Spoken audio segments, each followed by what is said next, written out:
I worked out, but I was like your typical only do upper body, and said I ran for my legs, but I didn't run for my legs either. So I started back in 2005. Oh, OG. College. You're OG. So you're OG shit. I would like come into the gym at the school and like throw my rings over the pull-up rig and just like look at everybody like I'm better than you.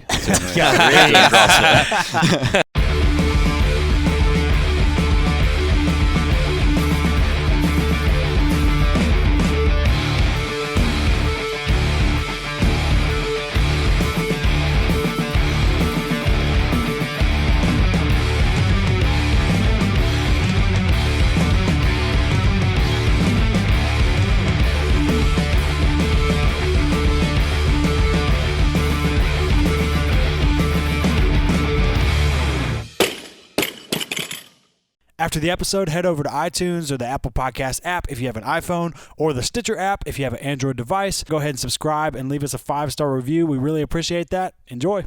Head over to ShruggedStrengthTest.com and take our free 3-day strength test. We'll send you 3 days of testing that takes about half an hour to about an hour each day. Each day you'll get exercises that we're going to walk you through, showing you step by step what to do. Once you finish the test, submit your results, and then we'll send you a bunch of feedback showing you where we think you could be stronger and then how to fix certain weaknesses that you might have found. Head over to ShruggedStrengthTest.com to get started.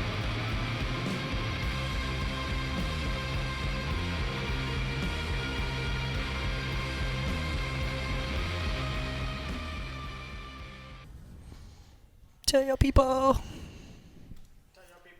2007 CrossFit Games, the workout. The volume. One training session. Wait a minute, what? That's like a single training session now. Is that for real? Yeah, it was the 3 events. 2007 No. CrossFit Games. That's seriously. Are you serious? Yeah, man. It went from What? It went from 2008 to having 3 events, and then 2009 all to the crushing competitors had everybody. a dump taken on them. Nico Salo winning everything. Yeah. Yeah. This looks like some shit that would be published on like a Saturday workout at North. I know. Even the general pop now, it's a lot of stuff. What? So. That's funny. Yeah. What's up, guys? Welcome to Barbell Shrugged. I'm your host, Mike McGoldrick, here with Mike McElroy. What's happening? He's holding the phone. We got Kurt Mulliken. Hey. Down boy. And Alex Macklin. Yo. Yep. Today we're going to talk a little bit about, you know what, it's a little bit different format. I'm pretty excited about this. We had this idea earlier as we were reminiscing. I pulled out my old red Nanos. Rewind that. Pulled out my old red Innovates. And I thought, man, like, what a cool idea. We should talk about how much the community, the sport, and the fitness world of CrossFit has actually changed from when it all started and when we all came into it. So we're going to talk a little bit about our individual experiences through starting it and finding out about it, as well as competition, and then how it's changed to where it's at today, and then where we see it going in the future. Yep. So starting back with that, some of the funny stories I like to think of are like some of the old things that we almost forgot about, like Vibrams when they came on the scene big time. Like people still wear Vibrams and they're cool, but like everyone wanted them, you know? Yeah. It was like Vibrams and Innovates were like the Nanos now. The less shoe, the better. For sure. Everything was barefoot. Yeah. If you weren't, because that wasn't paleo. Right. You know, if you didn't snatch barefoot, well, you're not using your feet muscles. You're not improving your ankle mobility by doing. So let's start with like shoes. when everybody started, and how. I found out in 2008, I think. Yeah, 2008. I was in college still, and I actually heard about CrossFit through my buddy who's a trainer, and we were doing the Jim Jones, the 300 workout when that came out. And I remember thinking like, man, it's like all these like movements that we do, but it's like really fast and intense. And like at the time I was starting to kind of discover that I was getting a little out of shape. I was like getting stronger, but I wasn't running or doing anything else, wasn't doing any cardio with it. And we discovered this, and once a week, we're like, we'll do this once a week, and we'll see how far we can get until we throw up. And it literally was like that. Like, I would get probably, you know, like if you don't know the Jim Jones workout, was it 30 of everything? It's 50 of everything, wasn't it? 30 or 50, I can't remember. But it was like 10 movements. It was almost like a filthy 50. Anyways, like 10 movements. You did like 30 of all of them. It was like a long chipper. And I remember getting like 7 movements in, and like that, have to go to the bathroom. Like the next week, I would get like halfway through the seven movements, and it was like a little bit further each week. But it was like I was scared to do it, but at the same time, I was like, man, I love it. Like I can't wait to do it. Yeah, your nickname back in the day, I remember, was Pukin' Mike. Man, I don't know why. Really? I don't know if it was like, man, it took forever for a year straight. every intense workout I did, I was throwing up. Yeah, all my boys back in CrossFit Murfreesboro, they remember. They gave me that nickname. Puke and Mike. I would come in and it was just batshit crazy. I would hit every workout literally as hard as I absolutely could. You pull up the workout? 25 pull-ups, 50 deadlifts at 135, 50 push-ups, 50 box jumps, 50 floor wipers, 50 kettlebell clean and press, and 25 pull-ups. Oh, yeah. So 300 reps. I think my first time, I remember trying to do the box jumps. Man, I was cheating them. And the 50 floor wipers. Yeah, I remember that the dude would hold 135, hold and 135. you would let your legs fall to the left and right. like And windshield it wipers. was just like, I was like, flop, flop, flop. That's about where I started getting sick. Yeah, so that led me into, like, I guess functional fitness training, where I was like, man, you can lift and sweat and breathe hard. And I discovered CrossFit through that. Yeah. So I was a golfer. I worked out, but I was like your typical only do upper body, and said I ran for my legs, but I didn't run for my legs either. So I started back in 2005. I was OG. in college. You're OG. So You're OG shit. I would like come into the gym at the school and like throw my rings over the pull-up rig and just like look at everybody like I'm better than you. Do handstand push-ups on the wall, and like people would get trainers be like, "Oh, you can't do that in here." Got dirt on my wall, but bro. yeah, the first time I maxed out on bench or on back squat and deadlift, my bench press max was 280. My back squat and deadlift were 225. That's how balanced I was. Oh man. Yeah, back then Little top everybody. heavy. Yeah. Back then everybody who did CrossFit was like, yeah, I am better than you. I'm sitting there doing gymnastics and I'm lifting. You are not. Such an elitist. Yeah, it was very elitist back. I feel like way more so than it is now. Yeah. I didn't really lift. I remember when I first started CrossFit, this was early 2009. I had heard about it in 2008, and then we got so into the whole like Metcon thing. I was training in a Globo gym, super small, weight room or whatever, and I remember looking at this guy I kind of knew from the gym. He was doing bar muscle ups one day, and I was like, what a douche. And I'm over here doing like curls, you know. Oh yeah, man! I remember the first time I ever saw someone do a bar muscle up. Yeah. Sorry, go ahead. I was like, what the hell is this guy doing? Yeah. And it's funny. That's who I train with still today, like years later. But this is my buddy Brian. He's a special douche. Yeah, I finally asked him, what the hell he was doing, and so we ended up getting together, and then we tried this workout, and it was wall balls and push-ups. It was 50, 40, 30, 20, 10. Of course, I was like benching and stuff at the time, and I was like, yeah, dude, it's only 20 pounds, man. And so I took my grape NO Explode, and I did like 20 wall balls and then just fucking yacked in a little paper wastebasket in front of all these people. Yeah. Oh my gosh. Oh, it was awful. Wait, so when did you start? Early 2009. 2009. When did you start, Alex? 2010. So I guess I'm the least. Yeah, you're the youngest. The newest. Still got a few more years than you. Well, McElroy's OG, man. That's, yeah, for sure. Yeah, 2010. I actually got started at Mike and Doug's place, CrossFit Memphis. This just shithole of a. I was your coach. Oh yeah, you were. That's right. Yeah. Man, that place was a dump. That was actually, but that's the thing. that was the good. second gym that I ever went to because there wasn't one in Mississippi yet. And Yeah. so Yeah. when I heard about CrossFit Memphis, I went in there and I did. Mike was in there. I met him. Well, funny story. Okay, so I have to tell this story because I don't think a lot of people know this story. But the way I got started was I partied a lot, so I was hanging out at the bar, and Doug was trying to get on this girl. So sorry, Marcy. Marcy's Doug's wife. He was trying to get on this girl, and we were at the bar. And I think I was talking a bunch of shit about CrossFit because I kind of looked into it because these two girls that I know that one of them, Doug, was trying to get on, like they were all about it. And I looked it up and I was talking all this shit. And then Doug was like, yeah, you should come out, the next morning. So I come out the next day and I walk in this place, all right, and there's all this heavy metal, death metal, rock music. And you got Bledsoe. I don't know if Bledsoe was there, but somebody else was like had the shaved head. I'm black, okay? So I walked in here. I'm like, Wait, I thought you're black? Yeah, I am black. Oh, no. But straight up, I thought is this like a this a skinhead? setup? Like a skinhead? Am I gonna get fucking killed in here? Because that's what I thought. But and then Doug shows up and he has me do this workout, and I'm like, yeah, I can do some pull-ups, and I sit there and do like a round of Cindy. What I didn't know at the time, but it was Cindy. I was like, all right, so that's it, right? And then he's like, no, that's just the warm up. And then the rest of that, it was just, I did this one chip or wad. and it took me about 45 minutes, and it took everybody else like 10, and then I couldn't walk for like a week.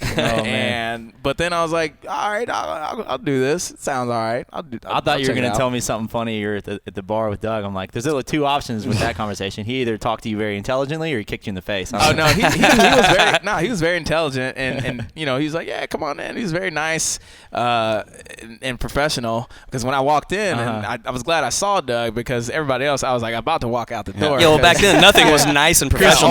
Chris Moore's in the back squatting 600 with chains. Well, that was back. I was thinking about like when you brought friends in at that point. Like now we're a little bit nicer to them, but that back then it was like, come on, come try this out. We'll do 50-50. Yeah, and like that's where you start everybody with. Destroy you. Yeah. See how cool it is. CrossFit gyms back then, they did not. It was not like a business like it is now. Like where CrossFit gyms are I feel like very professional, and you go in and sign a waiver. I don't remember signing shit. we were in my gym started in my parents' garage for the first 6 months, and that was like normal. Like that was what you expected, either start in a garage or start in a park or just do whatever. I feel like that's how it was back then. It was like the dirtier and crappier your gym was, the worse your facilities. You don't have any bathrooms? Great, I like it here. It was authentic. Yeah, it's like, how much should I pay here? $150? It's too cheap. I want to pay $300 for this. It's like the worse it was, the better. Yeah. Now, like, not that there's anything wrong with that. It's definitely developed. You've got competition now and standards have raised. But for sure, back then, every gym I went to, it was like a warehouse, car garage. It was something. So let's talk about you brought up competition.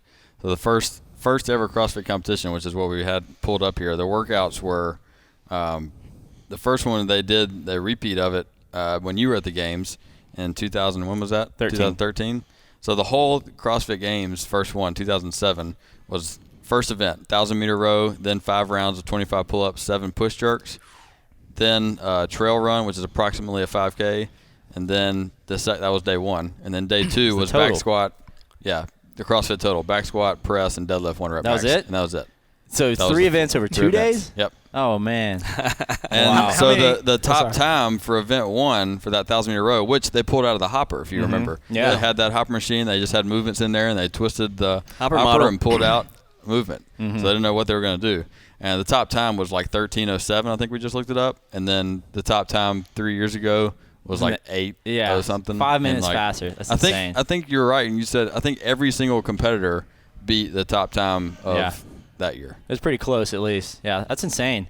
The volume for sure. And back at Aromas. It went from and even the next year, 2008, it was still only 3 workouts, right? No, it was 4. They had 3 on one day and then 1 on the last day where they did the long chipper. The Grace.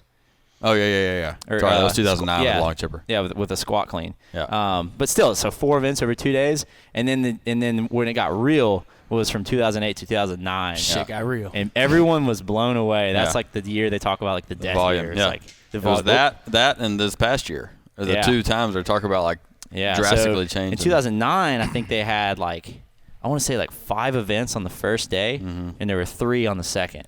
And people were destroyed. That last chipper was tough. Yeah, it was crazy, the volume. What year was that the row and we had to drive the stake in the ground? That was cool. That was cool. And then they did a long run and a 1 rep max deadlift. Just really simple, but it was just lots of stuff. They did this. You hear, I didn't compete that year, but you'll hear Brandon Phillips talks about it all the time. One of the events, anyone that did it that year will say the sandbag hill sprint they did was the worst. So if you haven't seen it, go back and check out that footage. It's pretty cool because it's one of the one and only times. Counts. Yeah, it's in every second count. No, it's not. That was the year before that.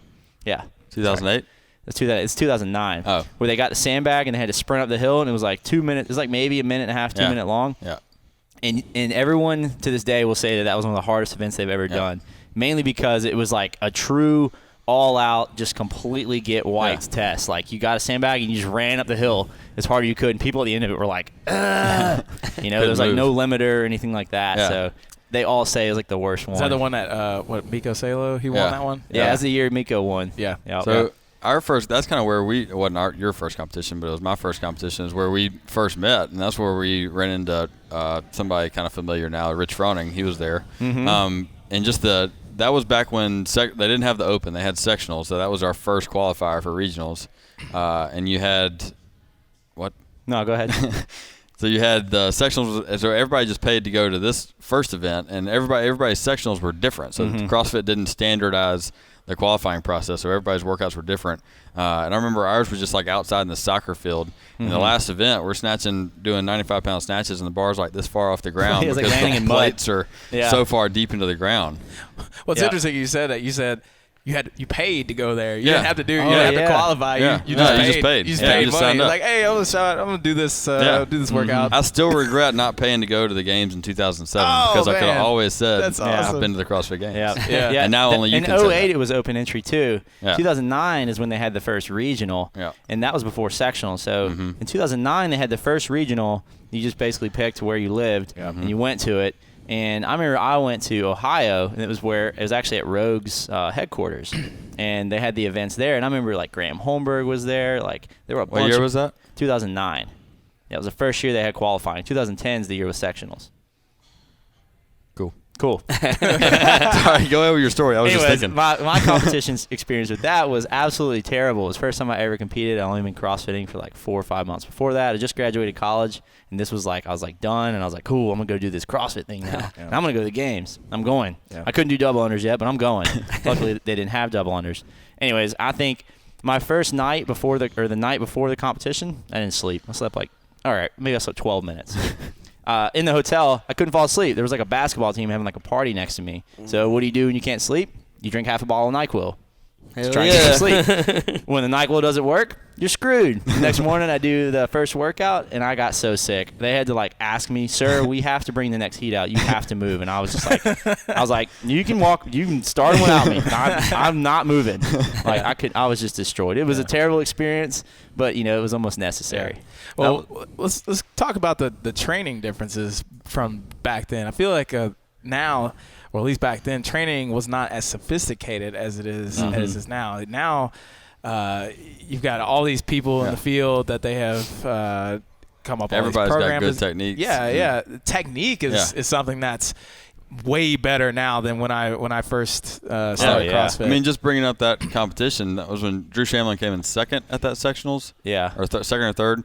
And literally, he was trying to figure out how to squat snatch 95 pounds. I remember right helping before teach the him in event. warm-up. And he still couldn't do it. He just got it overhead and then would overhead squat it. Yeah. And he still came in second on that workout. Well, I think there was somebody had said, I can't remember somebody recently, but the days of where CrossFitters lifted shitty weightlifting are It's over. Yeah. It's over. Nope. Do you have CrossFitters? You can't even be mediocre and do that. No, you have CrossFitters that are lifting. You're talking about as competitors. Good. Yeah. Oh, Well, yeah. Yeah, just as good Yeah. as regular Olympic weightlifters. And I can't remember who it was, but they just went on like a tirade on YouTube, and they were talking about this, and it was before this transition happened, but he was saying that this is how it's going to be. It's going to get progressed to where weightlifting is going. People are going to get better, and you're going to get called out, and people are going to call you out on your shit if you're teaching bad technique, and not keeping on top of good practices. Yeah, I think Mike Bergener spearheaded that. I mean, he's the one that stuck with the CrossFit community and teaching that discipline and bringing that to life. I love how much exposure is brought to the sport. The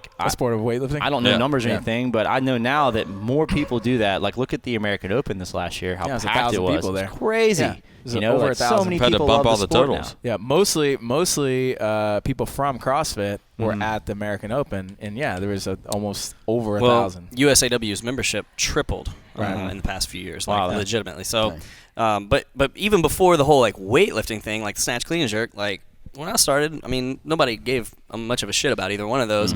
It was powerlifting, everything. Yeah. But the funny thing is, man, I was so into the whole Metcon stuff. I remember the CrossFit Journal published this thing called CrossFit with a Strength Bias. Pretty much how to. And people are like, oh. Yeah. Well, no, strength work. I looked at it and was like, meh. Here you go. Thank you. Refill. That's pretty funny. Yeah, you want to talk about the evolution of training. Remember when it started where it was just if you go back and you want to do something cool, go back and look at the original main site workouts. Yeah. It's really simple, most gyms now kind of follow the same format. So from what I've seen, whereas back then it was Metcon, next day a lift. Yep. Yeah. Next day a Metcon, next day a Metcon. It just depends. It was one or the other. Intervals. Now it's or maybe some intervals, but now it's it's always strength work and a Metcon, and that's the difference you see there now. So Mike Rutherford, throwing about an OG name out there. Mike Rutherford is the guy that came out with the Black Box method, which was the strength work and the conditioning. He was another one of those guys that was at the Black Box Summit that year. Very cool. And then, as well as like how people would test back then too. So back then it was all about the benchmarks. Yeah, all about every the girls. gym you went into, and I love when I go into gyms now that still have the board up with all the girls listed and all the benchmarks, and you got all the clients' names. Man, that was so fun. But I don't see a whole lot of places doing them. They don't. I feel like a lot of, at least at Faction, I rarely see benchmarks. It was one of those things where they started. Yeah, we'll do benchmark Fridays. Yeah. But I don't see a whole lot of I testing. know, you don't see it as much anymore. It's more focused on the open now. So, like, Yeah. that kind of is the new benchmark, I guess. That's true. But, Yeah. man, I used to love that. You walk in, you see the names, I'd be like, oh, I'll beat that too. The hype, Where's he at? Is the he here hype is today? still around those workouts, though. If you Oh, yeah. do throw those out in the class, Oh, yeah. it makes your gym out so People much take better. them more serious for some reason, Like, I remember if it's got a name. You remember the first time somebody went sub 3 on Fran? I don't remember who it was, but I I don't remember who it hearing was, but I about just it. remember, it was like a big deal. Like, oh my in gosh, the news, it's yeah. possible to go sub Yeah. 3. Yeah. And now it's like, Yeah. That's every Yeah, day. sub now there's 3. multiple guys going sub 2. It's Yeah. insane. Yeah. Yep. And now, like you said, the benchmarks are the open WOD. So you got, oh man, I wonder if they're gonna pull. Do you remember when the butterfly kip was invented because of Fran? Man, that's insane. People are like, what is that flailing thing? It doesn't matter. It's cool. Yeah. I can go faster. It works. Yeah. And then, like, even more talking about education with, like, technique and weightlifting, you saw, like, the introduction of other training principles that became more mainstream, like mobility. Yeah. More people doing Kelly yoga Starrett came now. in the game. Exactly. Like, Kelly Starrett brought a lot to the community, and it's great because it just made it seems like everyone just became more open-minded. It went from, like, no bro sesh to yes bro sesh. Like all that, everything's kind of okay now again. Whereas for a while it was like, Yeah, that if it doesn't elitist fit in this mindset, box, like that. like we kind of like but everyone's embracing that stuff now. They're just being more open minded. And especially about nutrition, man. Like when I first started CrossFit, it was man. all paleo. paleo. Like, if you ate bread and you went out with a bunch of CrossFit friends, they would shame Scalding. you. Yeah. They would shame you to putting that piece of like like Game of Thrones shame. Fucking shame your ass. Put that bread down. You were drinking what was that NorCal margaritas because you didn't. That was fucking paleo. That's legit. Like, you didn't want to drink beer because it had grains Dude, in it. I'm talking before that. I started my first diet was the zone diet, Yeah. and still a lot of people still use that. But that was like basically what taught me like macro nutrients. Yeah. And people now like. It's funny seeing like zone and went from paleo and now it's like donuts. Yeah. Donuts and Pop-Tarts are where it's I feel at like now. we've regressed. a Yeah, little bit. like we went from like kind of strict to like zones like not strict on food quality to paleo. It's like I'm only eating like twigs. Well, and I stems. think And now it's like I don't care. I'm fueling my performance. yeah. I mean, I think a lot of that still. I mean, because okay, think about this. People want to be competitive. Back then, you didn't have to do 3 Metcons a day to get to the next level. Games was 3 workouts. So now people are, if you're getting to that higher next level, you've got to eat like an athlete, which means you're going to have to. The paleo model food is in. probably not going to be Yeah. the best thing for you. So. I remember I always looked up to like Pat Sherwood. He was really good about that, like showing what he ate, and so like we don't Zone copy Chronicles? that. Yeah, the Zone Chronicles. Oh yeah. I learned a lot from those. Or man. Secrets of the Tupperware Man, which is an Yeah. old school journal article. Pat Sherwood is the OG. We gotta get him on the show. I love that man. guy. He was always like the dude you could relate to, kind of. Yeah. And he was always eating deli turkey, strawberries, and like a little mayonnaise. Yeah. Like, Oh my for gosh. fat. And I would use Yep. canola mayo and like. Yeah. I was always eating used the to- deli turkey. I remember that when I started zone diet in college, I'd go to Kroger and be like, actually, when you cut the deli meat for me, could you put it in 4-ounce bags? And she would be like, I'd be like, please? Yeah, I mean, you made it, and I'd count my almonds too. Yeah. Oh yeah, and you were such a you get were 3. You were such a paleo Nazi about that too, because and then you had to tell all your friends that you were eating paleo. And they always make that joke, like when a CrossFitter or somebody who does paleo comes in the room because they tell you about it instantly. Oh yeah. So yeah, it's an aura. It's like you're pregnant. yeah, and you got to spread that gospel. You got to drink the Kool-Aid. Yeah. I remember one time some of my friends like.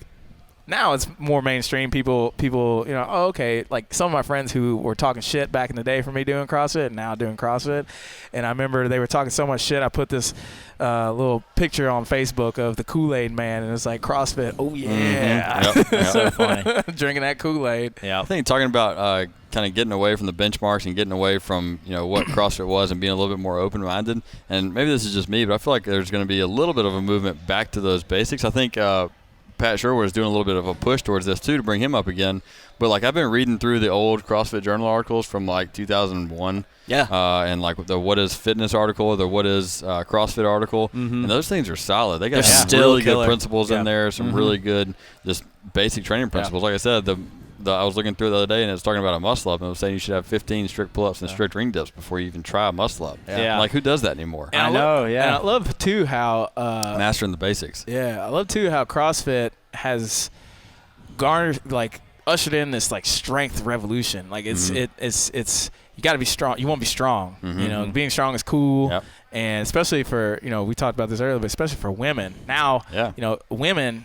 That's what women want to do. Strong. Be strong now. Yeah, it made it okay for a woman to have muscles and be strong Yeah. and like want to be athletes. And I mean, there was women want to be athletes, but Right. definitely more mainstream and accepted. Yeah. And that's a really positive thing. That was a huge thing. Like for women just to be strong instead of just. I mean, women they can do whatever they want, but not being, oh well, you just look like a man. Get that shit out of here, you know? Yeah, I think that's gone now. Yeah. The original Nasty Girls video is what made that happen. Yeah, man. Still good. For real. Girls doing muscle ups and guys are like, dang, I can't do that. You talk about the music too, going back like you go listen to those old videos and it doesn't even make sense. Like it's like a WOD demo video and it's just like It's like Yeah. strict press, 1 rep. yeah, it's a strict press demo video. It's just like screaming death metal. Box Yeah. jumps Yep. tutorial, just pure Now- death now metal. Now it's- you have a bunch of just ratchet music, EDM, and Yeah, like, 80% Skrillex. Yeah, You're like pretty all much right. you go to Ultra Music Fest, like Wadapalooza. I mean, Yeah. I feel that was like an EDM festival. The music has CrossFit. changed. Yeah. I like where it's gone though, man. It's No, a it's- lot of fun, yeah, and it's a I lot of love fun. that more people are doing it. And you know, the big picture, you've got a lot of people now exercising that never used to. Yeah. And, like regardless of what methods or who's teaching it or what's right or wrong, like the big picture is more people are exercising now than they ever have been, and that's freaking awesome. It's brought community to fitness. Yeah, Whereas exactly. that wasn't really there before. Now it's brought this group fitness movement, which is, you know, CrossFit, whether it's CrossFit or not, it's brought that awareness and that ability to do group training and still get great results and have fun doing it. Yeah. I want to talk about where we think it's heading, though. So, like, we can be creative with this. Like let's say, like, a couple of years from now, and then we could also compare, like, 10 years from now. Talk about training, and then, like, what competition from 10 years might look like. Because, I mean, we've seen some crazy developments over the last couple of years.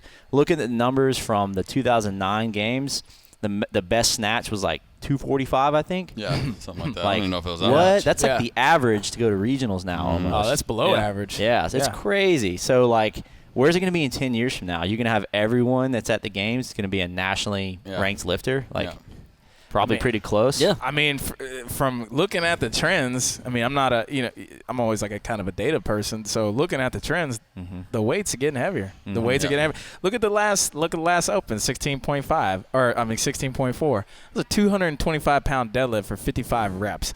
Yeah. A few years ago, Yeah. it would have been like what, 185? Yeah. You know, that would have been heavy. Yeah. So- They had a games workout in 2009-ish that was 5 deadlifts, 10 burpees. Yep. It was 275. Yep, 5 And everybody reps was a like, time. 275? Oh, my gosh. Yeah. Yeah. What? Yep. How are we supposed to pick that up? That'd be 4 or 5 now, easily. Yeah. Yep. Yeah. Yep. So the weights are getting heavier, which I continue because people are getting stronger. I think who does the Box Life mag? They put out an infographic pretty much every year. I love those. Yeah, they're great. Looking at the increase in strength and even conditioning you know, for the top athletes in regionals, and each year is like 4% increase on their squat and and on Well, it's their like- snatch, clean and It's jerk. like Froning doing Isabel with 225 snatch. Like, So the competition is always getting stronger. It's always getting better. So that they're gonna to test that limit of fitness and test those limits.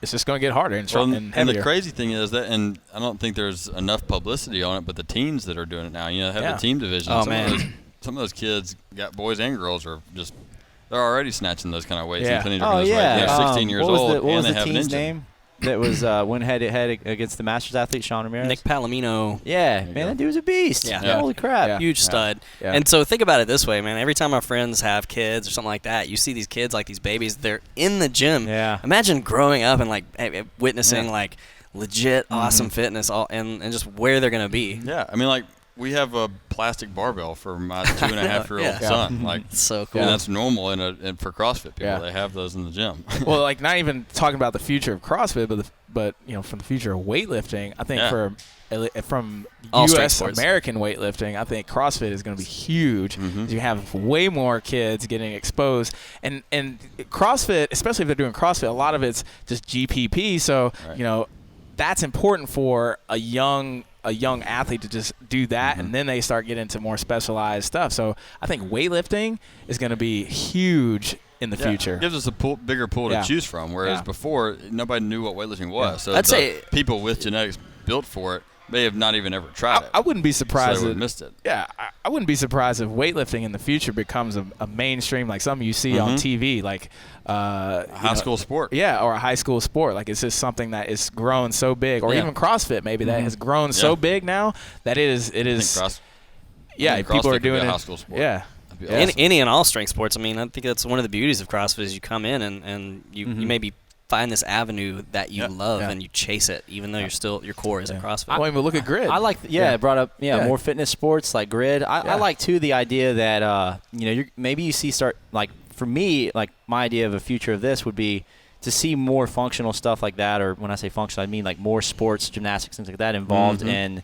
like parks, like recreational areas, like more pull-up bars, more rings, more ropes, more just fun Going stuff back like that. to what it used to be. Yeah, like the simple basic stuff, but making that cool again and really bringing it out. And like we're like in schools, like all the kids, like I don't know where it's heading. I hope it's not going worse where, like PE's canceled and stuff, but like, like when put ropes in schools. My dad was in PE. They had the peg boards, they had ropes, and they had all that stuff. And now it's like a lawsuit waiting to happen. I believe there are some private schools and stuff that do that do teach CrossFit in them. Yeah, that's pretty cool.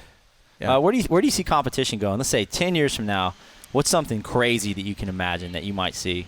Like, I think there'll be. I mean, I think everybody who competes on any kind of level, as far as the actual CrossFit Games, I think anybody will be a full sponsored athlete. Yeah. Meaning they don't do anything else other than compete, that's a living. which is only a handful of people right now. Yeah, it's getting there. It's getting there quickly. It's getting tough to have a job, like a full-time job, and still go to regionals. Yeah, but now it's to the point where like you got to make it there, and then you'll get sponsored. Whereas I think there'll be ways to funnel people into that and say like, this is your job, and now we're going to get you there. What about performance? Are we going to see someone clean 400 pounds and run a sub 5-minute mile? Yeah, it's on the way. Yeah. I think we'll see somebody fly. I think I want to see. I say 10 years. I'm going to call it and say I think we'll see a lot of people doing that, especially games athletes. For sure. Do you think CrossFit will ever become maybe an Olympic sport, like where take the next level? I don't think so, because that's kind of not what CrossFit is. Yeah. It's about you would have to unknown standardize it, I variables feel and- like. Yeah. Like unless if we're talking maybe unrealistic, but unless we got to the point where CrossFit was so big that they were like, no, y'all can come into the Olympic sport and y'all can still run it how you want to run it. Like it can still be unknown and unknowable. Yeah. That'd be badass. Man, think about this though. Like from where we all came from, it was none of us like came from a gym. You couldn't find a gym. Yeah. You there was not a gym. Everybody worked out in their garage or something. To now you get to you have the choice to pick a gym almost anywhere you live. Like that's so big, man. And it's just grown so much. Yeah. Yeah. What about so away from competition, where do you see like CrossFit training, general fitness going in 10 years? Where do you think we'll be? As a gym owner. Oh man, I don't know. I think that that's going to be like we talked about earlier, being more rounded. I think it'll be this funnel and this hub for getting people in the door with this CrossFit movement, and then it has avenues right there in the door.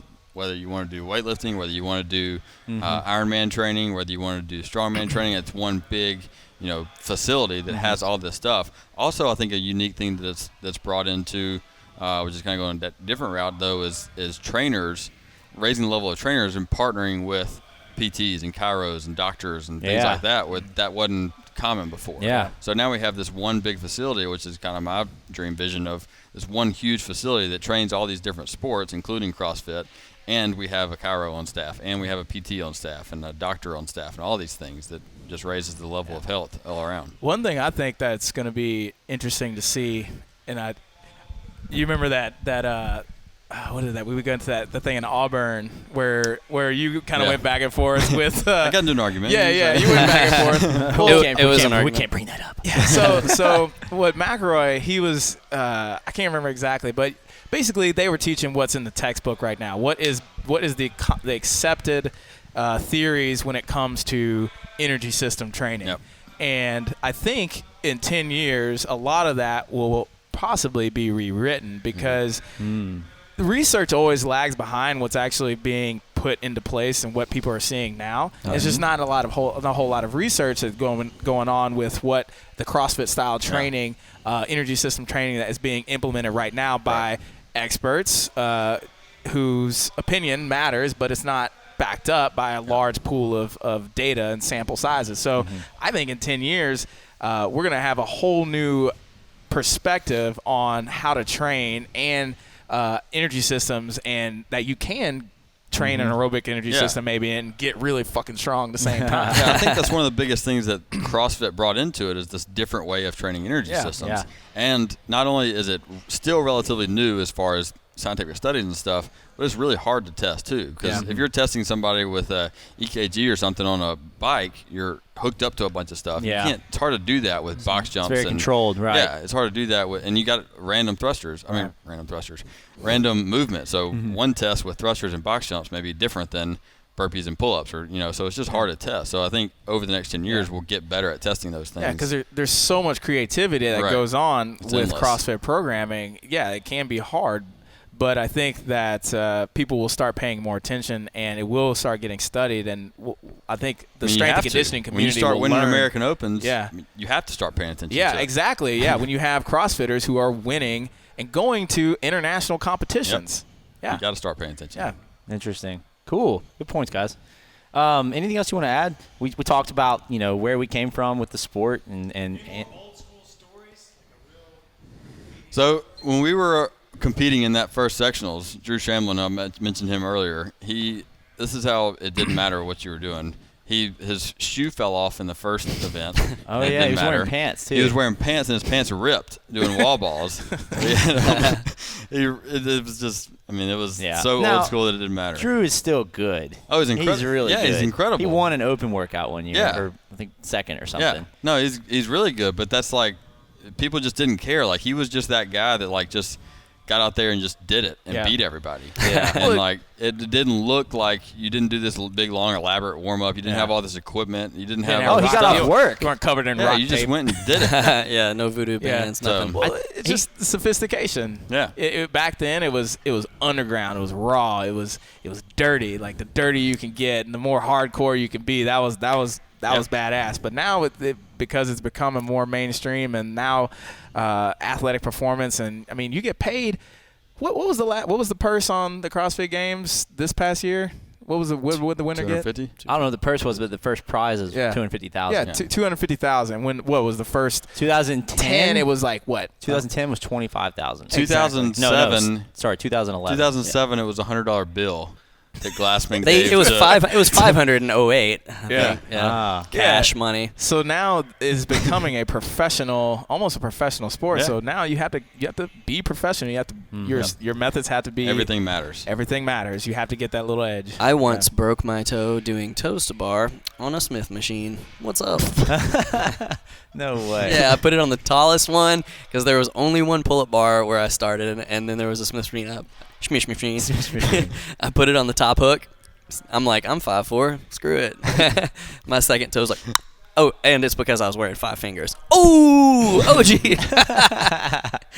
Yeah, competitions I feel the competitions have gotten a lot more sophisticated. Everything just got more sophisticated. He did. Oh yeah, you did. I came in third. I'm not telling that story. Yeah, you got to tell it All right, now. so the first workout, it was He might hear this. we were sitting on the ground. We had to start sitting on the ground in Yep. the grass field. I got on, video on of a, that. on a soccer field. Huh? 2010. 2010 in Huntsville, Alabama. Russell Berger. That's a good story. All right. I just thought of another one. So I'll do that one. the first event, we're sitting on the ground to start, and they say 3, 2, 1, go. It's a 3 rounds for time. It's like 25 yards down and back. Yeah. So you run down and back 25 yards, 7 power cleans with Yeah. 155, which was heavy. Yeah. and then 10 burpees. Yep. 3 rounds for time. It was short. It was like It 2.5 hurt. minutes. It Yeah, hurt. it was fast. I threw up. So they tied. I think Mike claims that he won. Man, Him and you Rich know what? Froning. Who's they? Who's they? Rich Froning. This guy.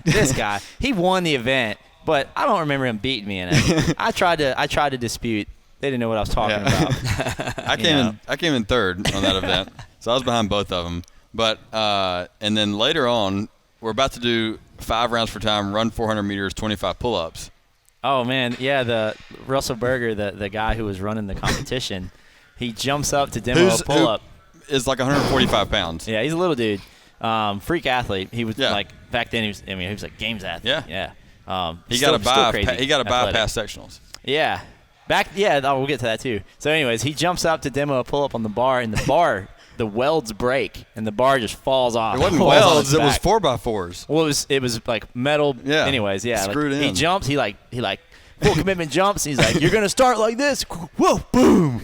And everybody's like, "I ain't doing pull-ups on that." So we were all on this like 6x6 square. They had 2 We were rigs. They kicking didn't use each that other. one, so we had to use the other one. It's completely dark out. Everybody's like running in circles. We don't know where the track is and doing pull-ups at night. Yeah. It was crazy. was But awesome. back then it was like that was like accepted. Yeah. You know, like now if that happened at regionals, you know, like people would be going ape shit. Yeah. But back then it we was like didn't, normal. We didn't think twice about it. We were like, all Yeah. right, still in it Yeah. twice. So what I was saying with like back then, like if you went to the games, you were automatically qualified the next year to go regionals. to regionals. And if you won the games, I don't know how many people know this or not. If you're pretty new to CrossFit, like the sport, if you won the games a couple of years ago, you had a free pass to go back to the games. Originally, if you won the games, you had a lifetime pass. Yeah. They had to They take that stripped back. that, and Yeah. then they did the next year you were bypassed to the games, and then they took that Yeah. away. That'd be crazy.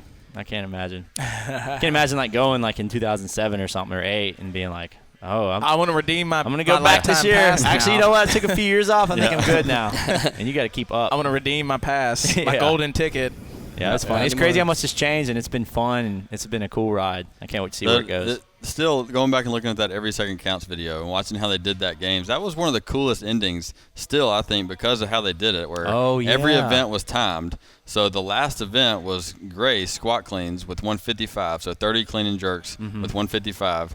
And everybody started in a partitioned start so that whoever won the last event won. Because every event was timed, so the times were accumulated. Right, and so the first person, the guy who was in first, started however many seconds ahead of the second place he was, and so forth, so that whoever finished first in that event won. And like everybody's focused on Spieler versus Josh Everett. And it's Oh, yeah, I those two remember going that. back and forth. And then all of a sudden Khalipa finishes in the corner and nobody There's catches this it on big hairy camera. bear in the corner. Everybody's like, who's that dude? I wasn't even watching He him. just won. I remember in that video, Dave Castro Castro said told he me, was yeah. he was back there in the warm up area, and he's like, "Are you He are you thought lost?" he was in the wrong area.